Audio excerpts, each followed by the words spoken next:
What is up, everybody? Good morning. Good morning. It's Dr. Vibe here, host and producer of the award-winning Dr. Vibe show, the home of Epic Conversations. And I'm the host of Epic Conversations 2020, Best Podcast News Award winner, 2018 Innovation Award winner, given out by the Canadian Ethnic Media Association. And I host the only online broadcast in the world for dads and fathers. It is sponsored by Dove Men Care. It's also co-sponsored by Dad Central, Canada's national fatherhood organization. And through that collaboration with those two groups, I was part of a team that reached out to over 100,000 fathers around the world last year. As always, I like to say you're blessed, highly favored, magnet for miracles, and a solution for someone's problem. It is March 21st, the first full official day of spring. The sun is out. Ryan isn't wearing green yet, but he's getting there. Good morning, Ryan Knight. What's Getting going soon. on? I'm more excited about finally torching this thing. Oh, yes, this is the first day in Ontario Throwing that it down the stairs. mass free. What? Yes, so Okay. here in Ontario, Canada, we're finally again. People are warning that it might come back, but the initial the mandate for the mask has been reduced. But for those that don't know me, my name is Ryan Knight, one of the co-executive directors of the Afro-Caribbean Business Network. We work with entrepreneurs of African and Caribbean heritage, really to figure out what stage they're in and then help them create a blueprint to grow their companies exponentially. I'm also an entrepreneur myself. I run a company called Detailing Nights. So we provide mobile waterless car cleaning, going to people's houses when it's this bright, beautiful, sunny 12-degree day. Well, 12 Not degrees. yet. It's going to get It's getting there. It's getting there. Well, let me see if it's going to get to 12 because we don't like unreliable weathermen. We can't deal Very with true. that. So, yes, we come to your house or to your office, clean your car on the spot, and super excited about spring on the horizon. But always good to see you, brother, Dr. Vibe. How was the weekend for you? Wow, gradually going tornado. Lots of positive stuff going on. Didn't get much time to rest, and I'm not going to get much time to rest today because after this I have to do a 3-hour facilitation, and then tonight I have another hour and a half facilitation. Plus I have 1 or 2 meetings after that. So sarcastically, but not sarcastically, before we went live, I said to Ryan, "You know what? Should I insure my voice?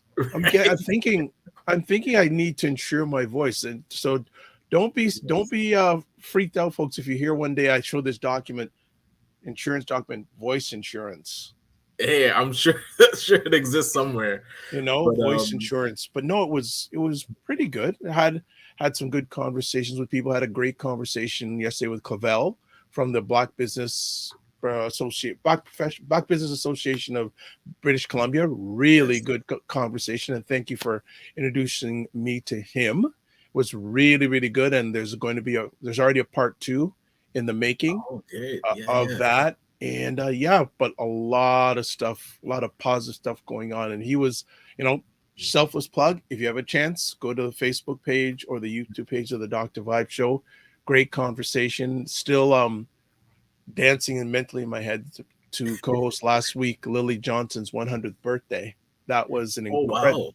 Yeah, Lily Johnson, the founder of the Sickle Cell Association, myself, and someone who's been on here recently, Nicole Waldron. We co-hosted that event, hour-and-a-half event, celebrating her 100th birthday. And also she was great speeches. Lily still has the fire in her, so it was really, really good. So yeah, that's some of the stuff that's going on. What about you? What was your weekend about? Yeah, and just real quick, I know something coming up that I'm excited for, and you're part of it. The pitch competition with the entrepreneurs group that you're working with. Oh, that's yeah, like I'm not really, yeah. So I don't like to tell people a lot of what I do. I just do it and let it speak. But since Ryan brought it up, I for the last say about 7 weeks, I've been co-facilitating and co-leading a pilot project by the City of Toronto for Black entrepreneurs or want to be Black entrepreneurs. And all the individuals in the program are receiving OW, Ontario Works, which is government assistance. But they all are a great group. I brag everywhere about them because they're absolutely fantastic. And a week from this Tuesday, they're going to be in a pitch competition, and they're going to pitch their business ideas. Some of them are already running, but some in the ideation stage for 3 minutes. And the top 3 pitches will get a $5,000 grant from Yes. the Enterprise Toronto. Oh, okay, solid. And So is Chris still there? No, I think Chris left. Chris, Ricketts. I don't remember. no, I'm dealing with a gentleman named Vikas who's there. Okay, He's been there for like 20 plus year, I think. nice. And ironically, myself and Vikas went to school together at the University of Toronto Scarborough campus. And I just saw on the news, man, the elections must be coming because I see they're going to be building a medical facility now at the University of Toronto campus. See that? Okay. So Hey, election time. love that. It's election time. So just want to say good morning to everyone who's watching live or wherever you are watching the replay. Much appreciated. Good morning, guys. Welcome to spring. Yes. Well, look at the weather forecast. We're supposed to get some wet snow at the end of this week, but hey, I know you want to rebuke it, so that's all right. I'll take over 0. If it's over 0, keep it there, and then we'll gradually go up. Good. What did you do in your weekend? Did you keep your we spoke yesterday for a few minutes. So did you keep your Sunday mellow practice in effect? Yeah, so Saturday we had our Black Boys Code. Now we're getting deeper into building apps. Machine learning was the topic over the last 3 months. So this month we're digging into actually building apps that use machine learning. So it's always interesting to see the questions that come up from the boys. And one question that came up because we were looking at an AI app that helps the blind see and read around them. Wow. And so we're showing the app, but then the questions about the gentleman is like, oh, he's blind. And we're going like onto another path of like disability. And it was interesting to see their perspective of really understanding a person that can't see what they see, and then how technology can now be a supplement for that. And I think it got their brains really turning on how you can use technology to impact or positively impact the community. So I really enjoyed that. And then Sunday, it took it a bit easier, but still was able to. One of our detailers, his son, it was his birthday, so I was able to stop by and show my face and say hi. And Trevor, so shout out to Trevor, it's his 4th birthday. And yeah, it was good. And then I got to listen to your show yesterday. So for those that didn't get to hear, one thing that was it pronounced Caviar, I think. So they created the Black Business Association of BC, a Black Business Global Directory. So he was saying, hey, make sure there's a lot of directories out there, but each directory that you're part of does help with your SEO. So it helps you get found online. Exposure. Yeah, so definitely check out the directory that they built. And yeah, I enjoyed the conversation too. So thank you. Well, thank you for taking time to be there. I appreciate that. Yes. Let's say a shout out to Emma Michelle, founder of CEO Kongli XR Health. Thank you for watching on LinkedIn. Yes, so Emanuela is the one that built our VR metaverse that we use for our mental health programming. And I still have to register for that. Yes, so she's like superstar genius. So we need to get her on. Yeah. You never thought about that? I didn't. I didn't. All right. Shout out to Narissa Allen, which is Cavell's counterpart for BBA BC. They run it together. So I know I've spoken more with Narissa recently. So want to make sure that she gets her due. And Shirley Joseph, morning, y'all, who runs the Black Canadian Content Creators. Right. Hope I got that right. Group too. The same name? Yes. So and runs a great group of Black Canadian content creators making a lot of positive moves. And I don't know I'm surprised that she has time to jump on. My goodness, I'm sorry. Right. This is really because she's got. And there's another person we're surprised they have time to jump on. DJ Renard. Good morning, Renard. Good morning. Good morning. Good to have you. Usually he's on Friday mornings, but I guess he has a few moments before his myriad of meetings in the morning. So let's get to it. We have 2 new friends on today. I knew nothing about them until you told me this morning. Yes. So we'll give the good introduction. If I had a really clear space, I'd do the drum roll, but no, you can do without drum roll. Again, it's something that I'm really excited for the progress that they've been able to make. You might have heard I talk a lot about collaboration and especially ownership and having alternatives to the system that we're currently in. And a lot of that starts with land ownership. And these two, I call them the dynamic duo, Akin and Nicole, are the founders of Pamoja, that is an actual community investment program that has now branched out into real estate ownership, allowing the community to be able to invest in actually owning land. And I know the initial land that was purchased is farmland. So many possibilities that exist with an alternative. Now I feel like the community should really rally around these two. So we wanted to bring them on. I got to have lunch with them yesterday, and we're gonna brainstorming, different ideas. I was like, wait a minute, we need to showcase what you're doing. So I asked them to come on this morning. So glad you're able to make it. Good morning. Thank you. Good morning. Good morning. Good morning. How's your morning going this morning? Great. We're still on the high and the rush of going to see the land, and so we're really doing this. It's like absolutely fantastic. Well, I'd love you to introduce myself. Of course, Ryan knows everybody, so everyone else has to catch up. Could you share a little background about yourself? Each one of you, by the way. So my name is Akin Busari. I consider myself a serial entrepreneur. I'm a singer songwriter. I'm originally from Nigeria, so I moved to Canada 2002 thereabout for university, and that's where I met my wife. I've had the privilege over the years to invest in multiple real estate projects, like from flipping, buying, and selling, and also purchasing properties off plan and reselling them. So that is basically my background.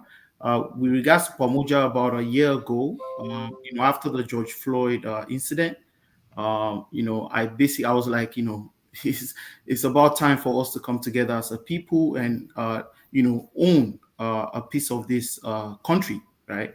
Because moving to Canada in 2002, I lived in Brampton, right? And Brampton at that time was predominantly it was mixed. Like, you see like Caucasians, you see also people from, East Asia, like Indians and so on. My neighbors at the time were all white. They were Caucasians, right? Mm-hmm. But I realized they were all moving and selling and, living. And I started asking questions like, where are you guys going?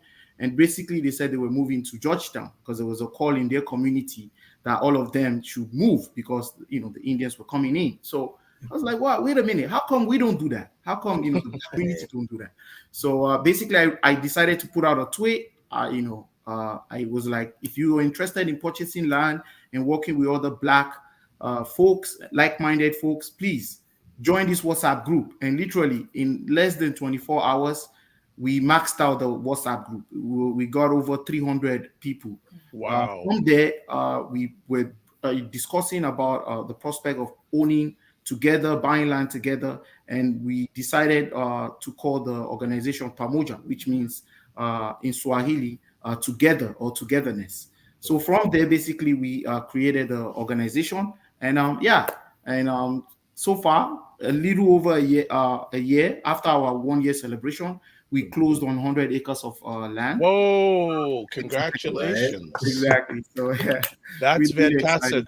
Well, you know what? You don't do it alone. So I want to hear a little bit from the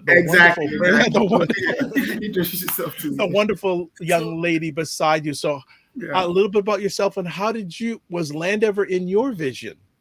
So, okay, well, my background's actually, I'm a behavior therapist. So it's been through partnership with my husband that I really got put on to real estate investing. I mean, I've known about it, but it was just something that wasn't on my to-do list in terms of investing.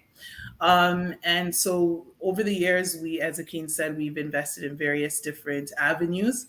And then came Pamoja, and then Pamoja was born. And initially, we wanted to purchase land to build a community, and so it was more residential. But then it just so happened that we were led to agriculture. And then with everything that's happening in the climate of today, the fact that, of course, some people are predicting food shortages and all of that.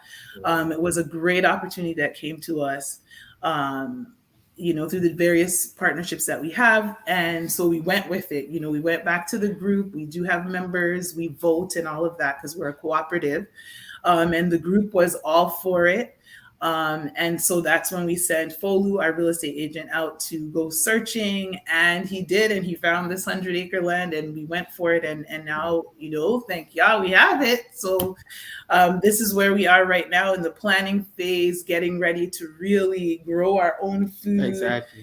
build, infrastructure for our kids to be able to have camps and everything like that there. So the planning phase is up and running right now. Wow. So let me ask you, from the time, and I ask this question a lot, but I've always find it interesting to ask, from the time you thought about it to the time it became reality, how long of a period of time was that?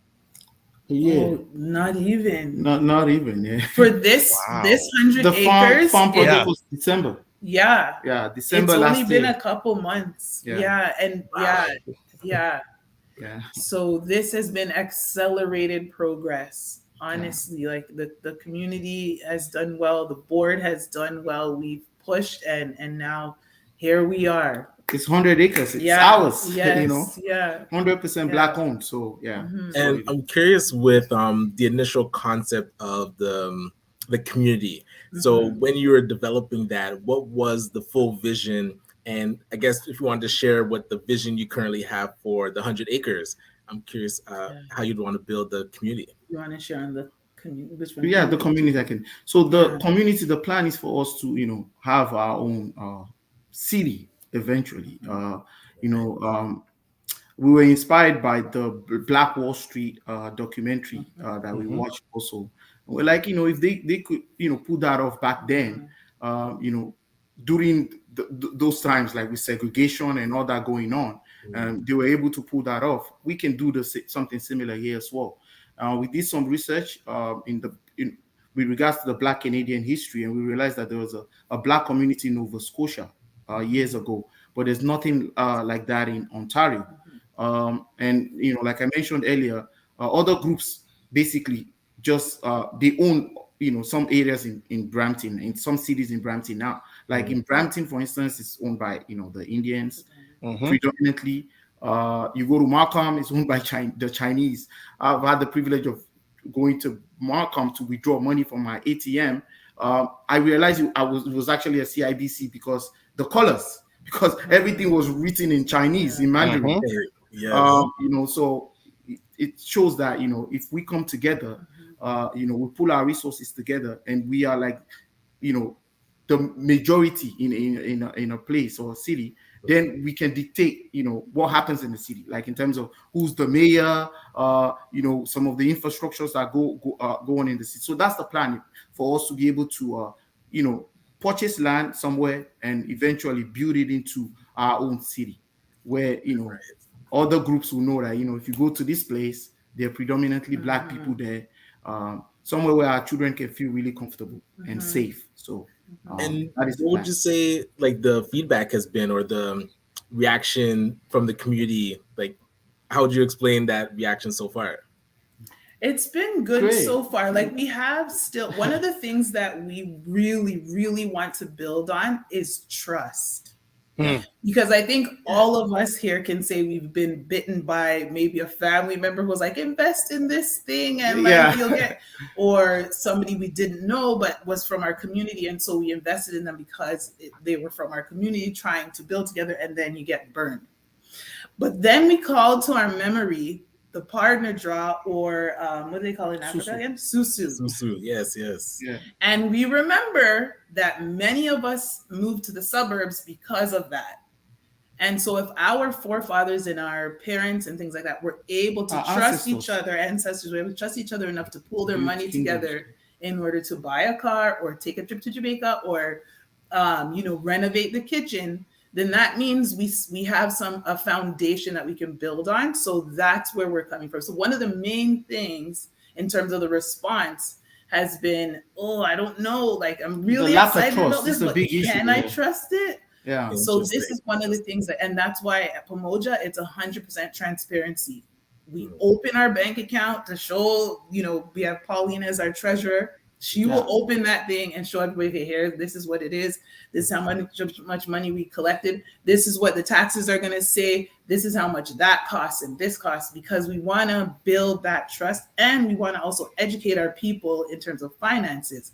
How do you build a company from scratch? Exactly. So we're opening up that education piece as well. So I think the response has been great, and we've gotten a lot of engagement. But one of the things that we want to build on is trust. Absolutely. Yeah. Question: how does one get involved in this project? What is there different levels of involvement, or how does one get involved? Like, if I came to you and said, "Okay, I want to be involved," let's do a lot. If I wanted to be involved, what would you tell me? What are the different avenues? What's the process? Yeah. So first off, you have to be a member of the co-op. And to be a member, it's only $9.99 if you're under the age of 60 per month, and $7.99 if you're over the age of 60. You're 60 and above, basically.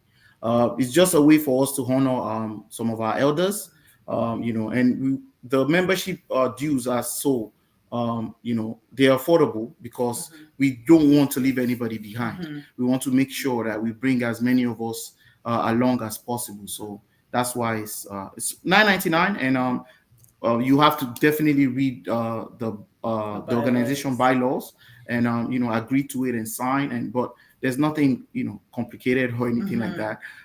We're one big family. So when you become a member, you fill out a membership form. We go through it. What we want to do now is look into vetting people too as well, like just having a conversation with individuals, just so that we know kind of who is coming to the table.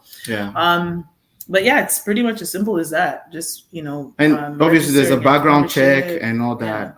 Those are things So then I'm a member. What other opportunities are available to me at this time, if any, or what are future opportunities available for my, is that $9.99 a month? Yes. Yeah. Okay, because you said $9.99. I'm going, something there. $99? Yeah. Okay, so what does that get me if I'm putting in my $9.99 a month? What value am I getting back? So with $9, obviously you get voting rights, so you can vote in terms of the organizational structure, decisions, and so on, because you're a member of the co-op, and as a member of the co-op, you own the organization, right? So you can vote, and also you have access to our workshops and seminars. Every month, we have one workshop or a seminar where we bring in like an expert to educate our members on financial literacy and various topics. You get access to that, and also you get access to percopolis.com. With percopolis.com, you have varieties of like different perks, from insurance discounts to coupons, shopping coupons, even restaurant coupons. You get access to that right away if you become a member of Pamoja.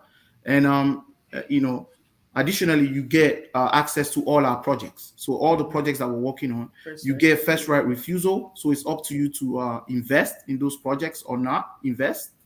For instance, the farm project that we just closed, we have the shares going for 3,500, so 3,500. So with that, you get a share certificate in the project and ownership.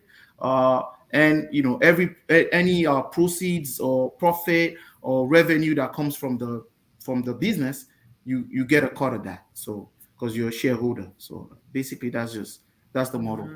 And then another thing that we want to add as a feature in the next coming months is perk partners. So specifically Black companies owned by Black Canadians who would offer a discount or some sort of perk to Pamoja members so that we can patronize our own companies, because that's another big issue. Like, we want to keep our dollar within the community.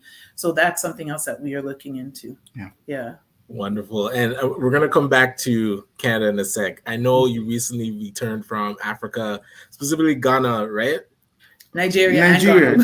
Okay. So tell us about that trip and some of the projects that you're actually working on in Africa, in Nigeria. Oh, nice. You want to go?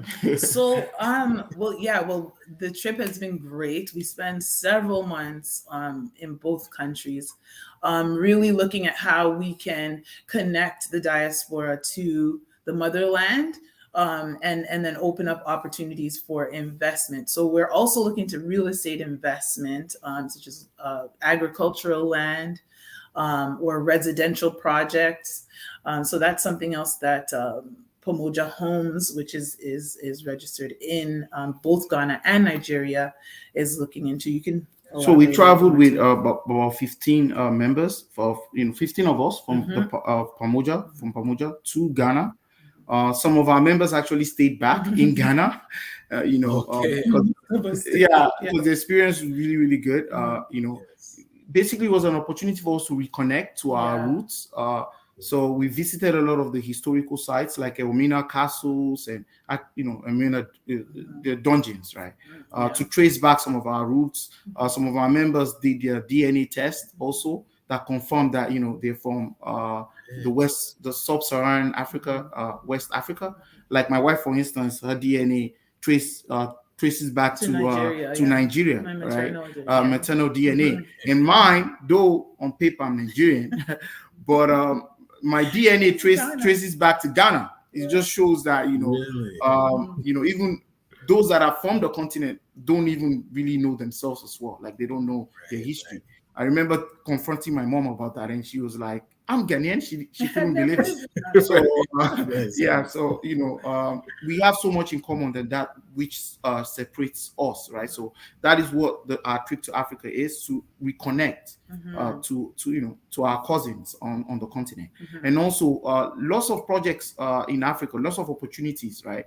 Our dollar stretches further on the continent. Like for instance, we're currently negotiating about 100 acres of land, farmland, and also residential land in Africa. And for the residential properties, like $80,000 for 100 acres of land, And come on. You see what I mean? So our dollar stretches further on the continent, and real estate is really booming on the continent as well, because the middle class is really growing, and people want affordable housing, and they want really nice estates or communities where they can raise their children as well. So the opportunities are endless.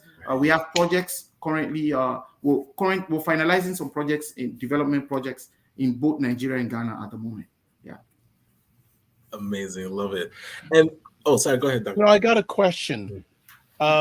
We here in this side of the world hear about how much countries are land grabbing in Africa, especially China. How much available land is left that is still available to people like you and I? There's so much. Great question, by the way. There's so much land available on the continent. The truth of the matter is the current map that we actually that the world uses, like to teach geography and so on, it shows Africa like really small, like it's a really small continent. But Africa is not that small. Like you can check it. Like the organizations that have done like a fact check on the current map, and they United States of America can fit on the continent. Can fit within the continent. Europe can fit within the continent. Australia can fit within the continent. So there's so much land available. But that being said, we shouldn't sit back and just wait and let others take over our continent. It's ours. You can trace your roots with DNA. We can't let the Chinese lead the developmental agenda in Africa. We can't let the Caucasians, the whites, lead the developmental agenda for Africa, right? We have to do it. We have to do it. We can't just sit back and not do it. It's ours. It's a continent. The resources are endless. We have the minerals, the natural resources, the land, agriculture, anything. If you have like fruits, for instance, you throw down your seeds, like in weeks, they start germinating and growing. The continent is blessed, but we don't have the infrastructures. We need the brain power. We need the resources, the funds, and we have that. We have that here. So let's make good use of it. And I always kind of say that we're like the Joseph generation. That's what I call us. Like we're the ones who went out, maybe not by our will, of course, but we went out and we were able to learn a lot. And so we have so much to offer the continent. So yeah, as Akin said, it shouldn't be the Chinese or the Indians or whoever else to lead that agenda of developing Africa. It really should be us. So yeah. And again, just on the west coast, sub-Saharan Africa, we have over 360 million people. 360 million people. They need homes, they need clothes, cars, they need food. Schools, so the opportunities are endless.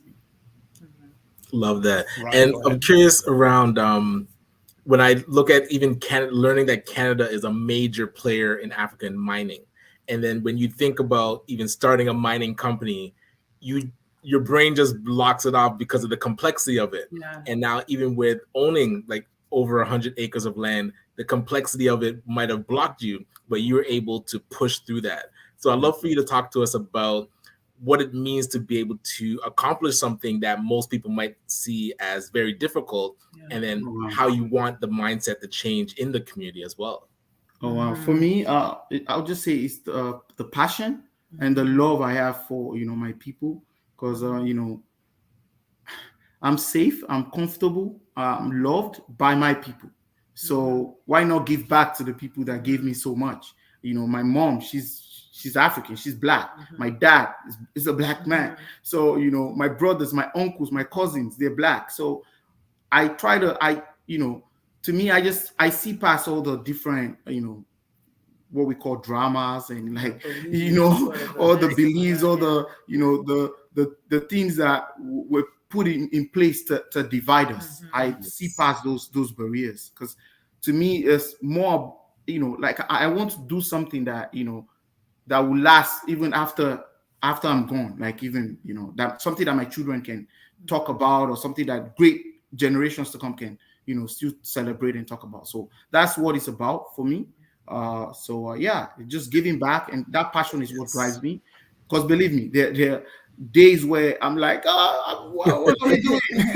But, and then because of the trust issues that we have in our community, because of our history, I've had people like literally send me messages like, "Stop this stuff you're doing. Stop scamming people. Or it's a scam. You guys are fraud." I mean, I've had messages like that, and I'm like, should I just put this? Put a stop to this, but but I'm glad that at least now people can see that at least we've accomplished something. We 100 acres, we have that now.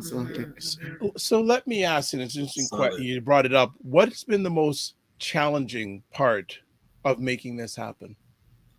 It's the lack of trust. Because I think sometimes it's the lack of trust from places that you didn't expect. Because we've some of our elders. Some of our elders. The younger folks, they get it. They're like, let's try this. Sometimes the elders are not as supportive and there are elders definitely that are supportive. Very supportive. But it's just some of the ones who have said, the things about the scam comments or stuff like that. Sometimes have been our elders who we were like, but we want you to really buy into this because we're looking to you guys. We actually have an elders board. And that was the elders committee, and that was specifically put in place, led by Miss Avadni, and it was put in place in order for us to get that guidance, because we want to keep with our traditions of honoring our elders. So sometimes I think that's been the most challenging with when we get that from our elders, when we're like, man, you guys should be like here pushing us up, supporting, and Well, and just to piggyback that, I'm curious, what would you want to see from the Black organizations that are in the community? Like, how have they been supportive? Have you been able to partner with many organizations? And if not, what would you want? Like, what would be the message to them to really amplify the project that you're working on? I'll say some have been really helpful. ACBN, for instance, Ryan, Principal Evolution, we connected with them. So there are, some that, reached out, we, for a presentation and interviews materials and so on, that have been really helpful. But others were still trying to reach out to more Black groups and see how we can work together. Get a different connection. But we're open to that. Conversation piece I have here, and I know there's probably been many, but who are some of the key people that have helped you, or who are some? Let me say some of the people, not key people. Who are some of the people that have helped you along the way? We have, well, our board, first of all, Chigoze, she's our legal advisor.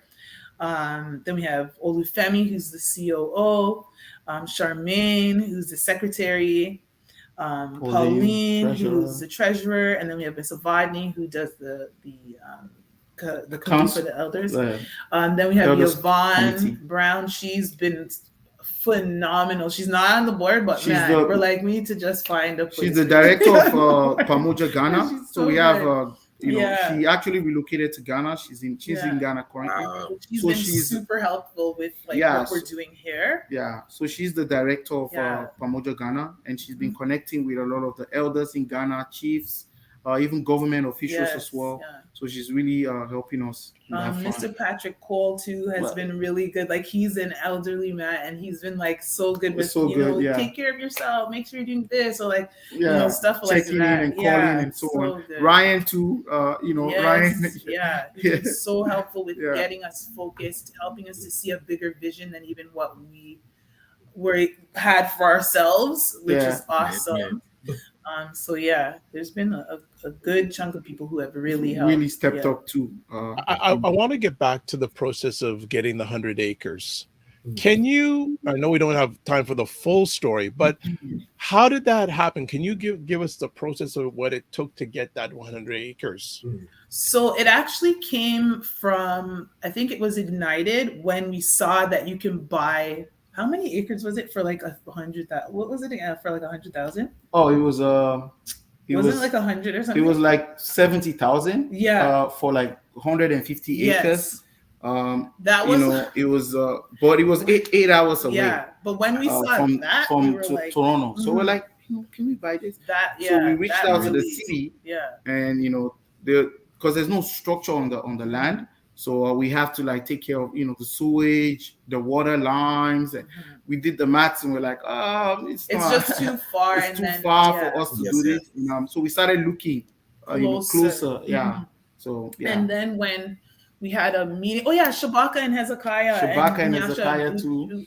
I think his wife's name is Uchta. Yeah. They too have been very helpful. So they live in Kawartha Lakes at the moment, and they're black farmers. So, we reached out and we're like, we're looking for land. And, Shabaka basically just walked us through the process. And then he basically said, we have lots of land here. That's farmland. So if you guys are looking, you might not have to go that far out. It might cost you a little bit more, but what you're getting will be a great return. And that's when we started looking in Kawartha Lakes. And then also with 2 Black families being there already, we were like, this is great and then they offered to be our advisors. So now we have 2 farmers who can advise us on, the process of farming, planning out the land and stuff like that. So that was also a good bonus. And then from there, we went into narrowing down. We had 3 options. And we looked for cost, we looked for a location, and there was another thing that we had. Cost, location, and something else. And we sent a vote out with these 3 options to the community stepped up. We were able to raise enough funds for 20% down. So because we didn't with land, with farmland, you need at least 40%. So you can get mortgage for like 60%. We were able to raise only 20% from the community. So what we did was I had to pull down some my personal income statements and so on to guarantee the 80% loan. So we have a mortgage on the property at the moment. So 80% is on mortgage, but the other 20% we paid outright as a community. CEO and the COO will be responsible for we're responsible for paying the mortgage. That's why we're reaching out to more community members to come in and help us invest. Within the year, the plan is for us to pay out the mortgage. Like selling the shares. There's a structure on the land currently. Once we renovate the structure, obviously that's going to increase the value. And we can always refinance the mortgage as well. So there are different options that we have at the moment. So where we are now is because of course we don't want only one small two people or whatever to be the ones who have most of the shares. The idea is for us to have shares.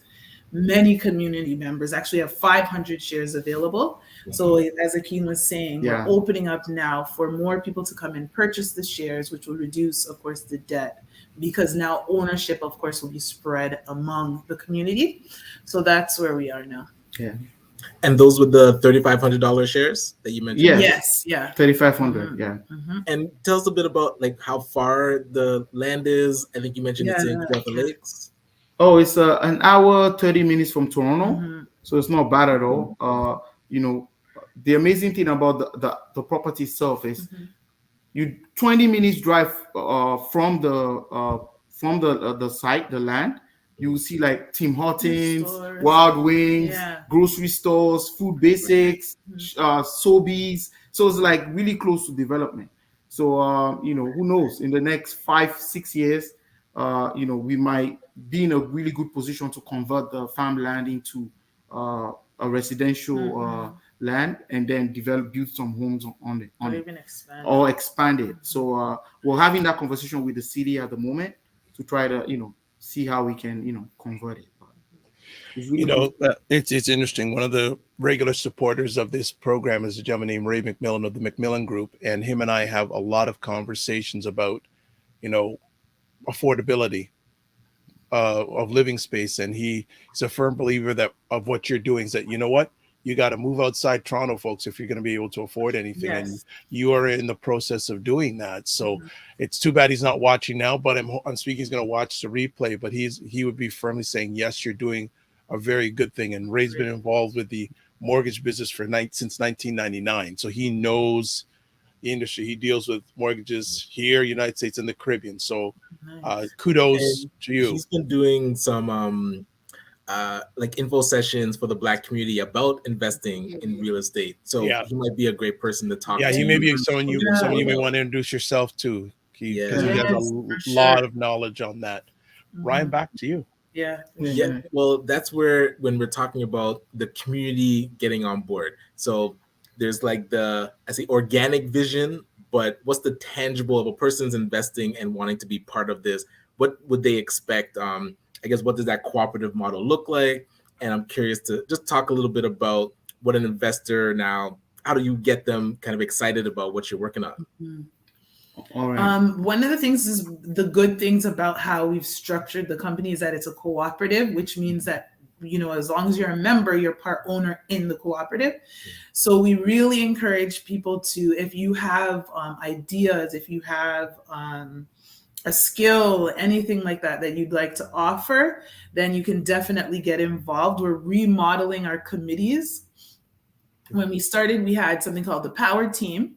And now we want to form committees around the projects that we're doing. So that's kind of what we need. We need researchers, people who can, you know, help us looking into, you know, the government and writing letters and things like that. So that's kind of what we want now, you know, in terms of how the members can get involved. But with regards to benefits, definitely, you know, because you're owner of the land, so any revenue that we generate from the land, you get a cut of that. So if you own a share, that is 1% of, you know, the proceeds, right? So anything we generate from the land, you get 1% of that.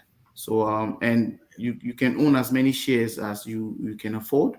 If you own 30 shares, you get 30% of the proceeds. So basically, that's how we've structured the deal. With regards to the land itself, we're planning to get like greenhouses, you know, on it by mid-April. So we'll start planting. So we're hoping to have, you know, our first harvest by August to sell. So dividends will go out September, Q1. So that is the plan. And as you're talking about, I was curious, a committee, like a development committee. We had, when we first really started the show, the gentleman Omari from ACA, which is the Afro-Canadian Contractors Association. And I know it's run by Sefton Spence and Stephen Callender, getting them maybe on board. Because if you I'm even thinking about kids that are currently in the trades, maybe having them come out to the property and work on projects. Yeah, having that development advisory would be really good too. Yes, Great. that's good. Yeah. Currently, we were working with Dream Makers. Right, with Isaac, right? With Isaac as well. I forgot to shout them out too as well. They're another. So, as I mentioned, Ray McMillan, good morning, folks. Great show, great initiative. Congratulations, a very bold and admirable step. I love it.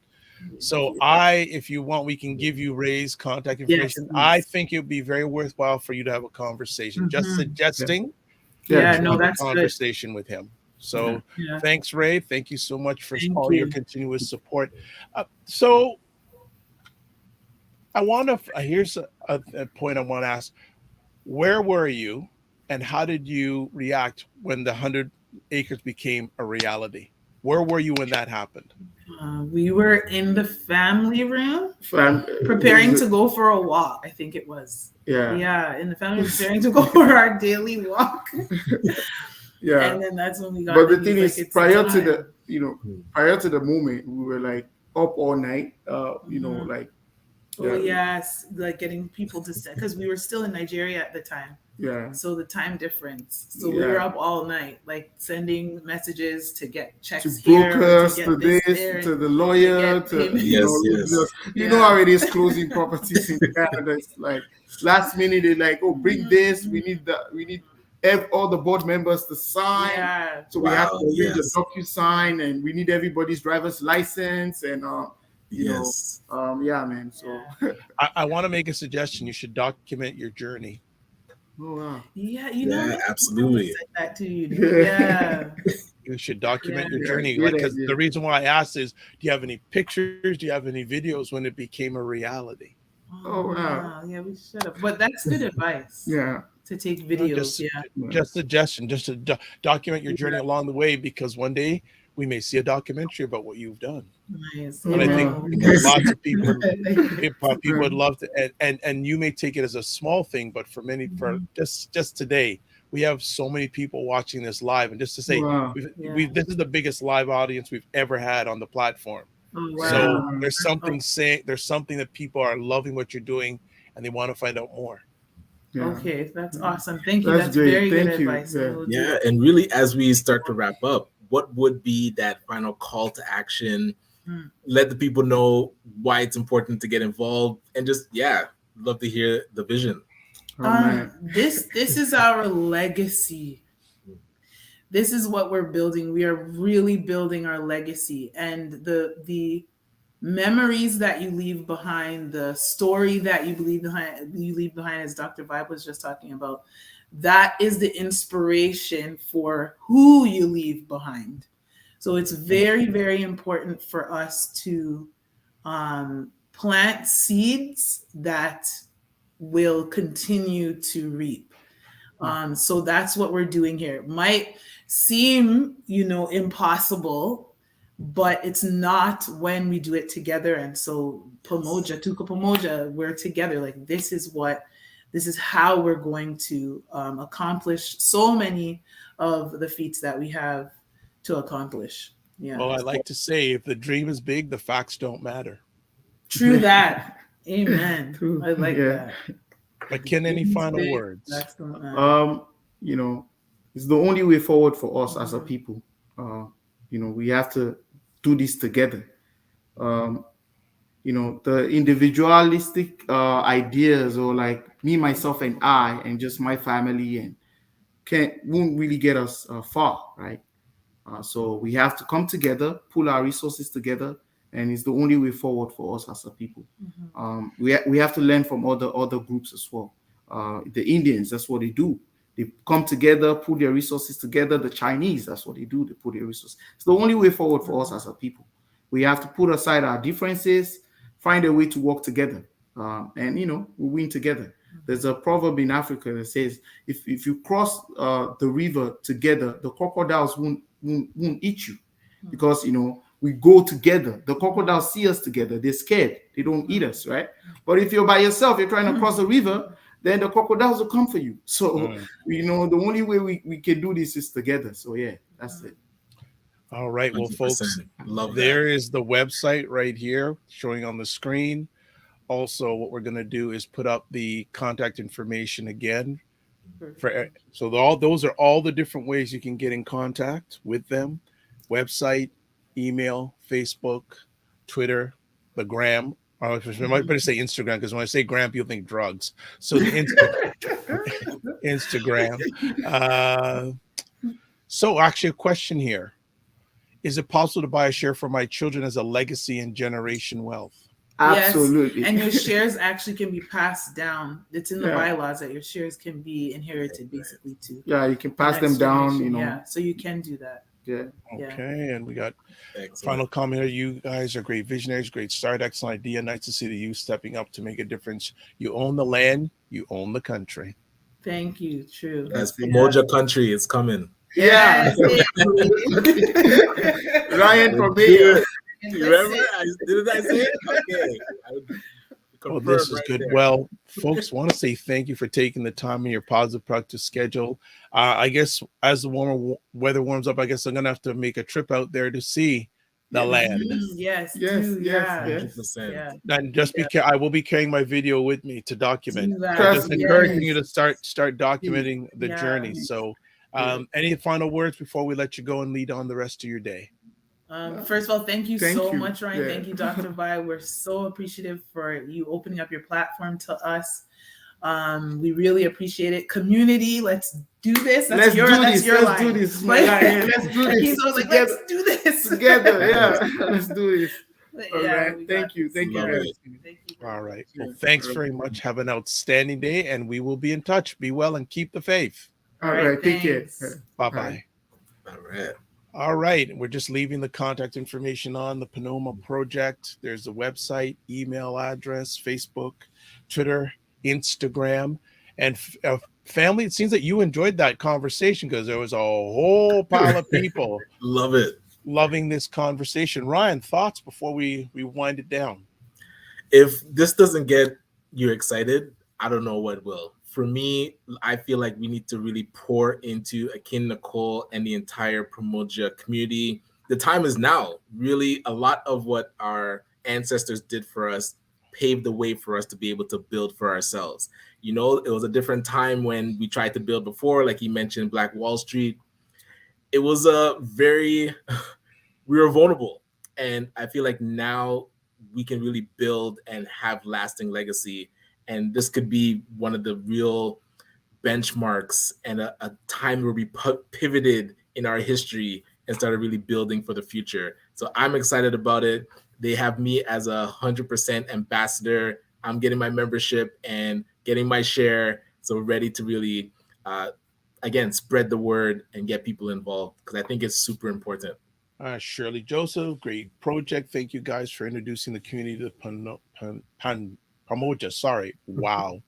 Well, yeah, I think it's absolutely fantastic. And as I've said periodically through our conversations over the last year and a bit, when you don't own land, that's when gentrification happens.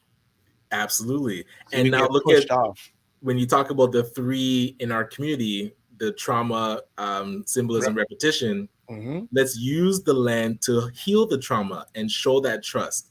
Let's use it as a symbol that people can aspire to be a part of. And let's keep repeating it. Like, this is step one. Let's keep repeating that path that they've just created. Let's do it more across the country. That gets me super excited. Good stuff. Well, thanks again for introducing our audience to these two visionaries. That is absolutely fantastic. What is on for the rest of your week? Yeah, so, admin stuff. We're going to be meeting with the ACBN marketing team to finalize our strategy.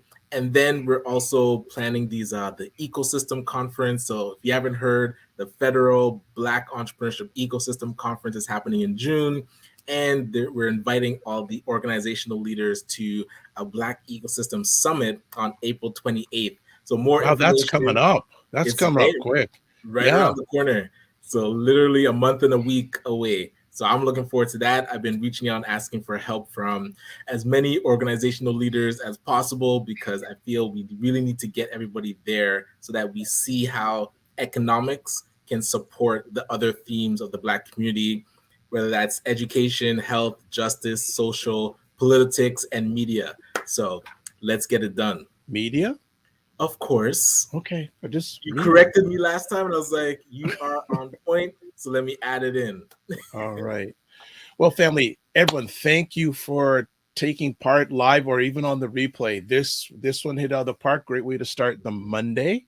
Yes. And like always, please, if you want to catch replays, you can watch replays of this content on the Dr. Vibe Show on YouTube and Facebook, the ACBN page on Facebook, and Ryan Oneil Knight on LinkedIn. So as we close it down for today, everyone enjoy the rest of your week. And as always, I'd like to close off with this. Live your life as a dream. If you can dream it, you can make it. Sometimes you have to get small to get stronger. Block assumptions, then aim bigger, aim better, aim higher, aim wider. Love, faith, and respect. And two last things. Remember to give yourselves grace. And yes, it's important to manage your time, but it's just as important to manage your energy. We will see you on Friday morning. I've been told we have another special guest on Friday morning, so whether they come or not, yes. we'll be here. All right, hey, God bless. Pamoja's got me energized. Oh yeah, let's go land and actually know about 3 or 4 people I need to contact because of this conversation. Boom. So God bless, peace, well, keep the faith, walk good.